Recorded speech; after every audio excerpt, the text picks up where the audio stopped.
One of the greatest things about God is that God is a God of power. And he is not only a God of power, but he is also an empowering God. You see, he shares his power with his people. And he empowers us first and foremost to know him. Because when we know him, then we are empowered to worship him and to celebrate him. And even more than that, to make him known. You see, God empowers us to know him so that we're then empowered to make him known. God is constantly revealing himself through his people.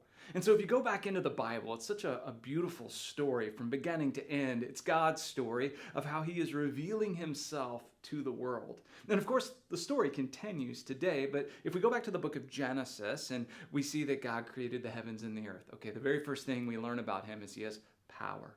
He has power to create, power to begin, power to start. And in that power, he's revealing his nature and who he is and his love. And so he creates, and then you move through the book of Genesis, and you see that God is calling Abram to himself. And he's going to give Abraham descendants through Isaac and Jacob. And then, of course, there's Joseph, who ends up in Egypt. And the last 13 chapters of Genesis is really about God getting his people into Egypt, where they'll be enslaved. And they'll become an oppressed people because God eventually is going to bring a deliverer in Moses. Which takes us to the book of Exodus. In the book of Exodus, God raises up a deliverer in Moses. Moses was brought up in Pharaoh's household, but Moses ends up on the run. You see, he killed an Egyptian who was mistreating an Israelite.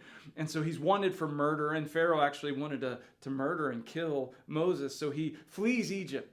And he ends up out in the wilderness, and he becomes a shepherd. And while he's out shepherding sheep and tending to these flocks, he encounters a burning bush. Now, there's something special about this bush.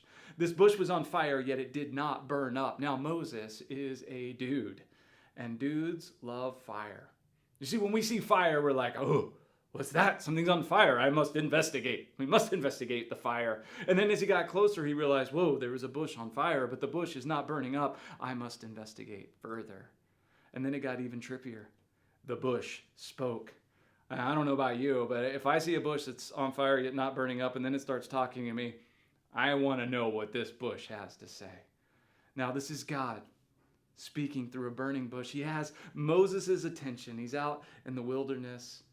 And he's got Moses' attention, and God's going to use his power to reveal his name. And what God tells Moses is he says, I am who I am. The name Yahweh, or just the very breath of God.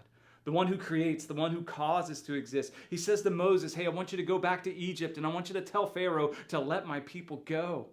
But Moses knows that this is an impossible task. It cannot be done. Pharaoh's not going to let his slave labor force go. And besides that, Moses is wanted for murder back in Egypt. He's not going there, and he's not doing that. But the God of power, the God who creates, the God who causes to exist, Yahweh, says, you will go.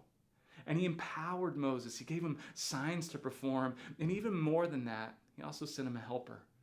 He sent him Aaron to come and speak and help him. And so here's what I want you to know. Sometimes you may feel powerless in this life as a part of God's story as God is revealing himself through you.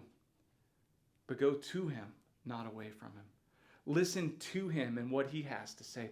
Pay attention to what he's calling you to do because he will empower you to make his name known. Don't give up.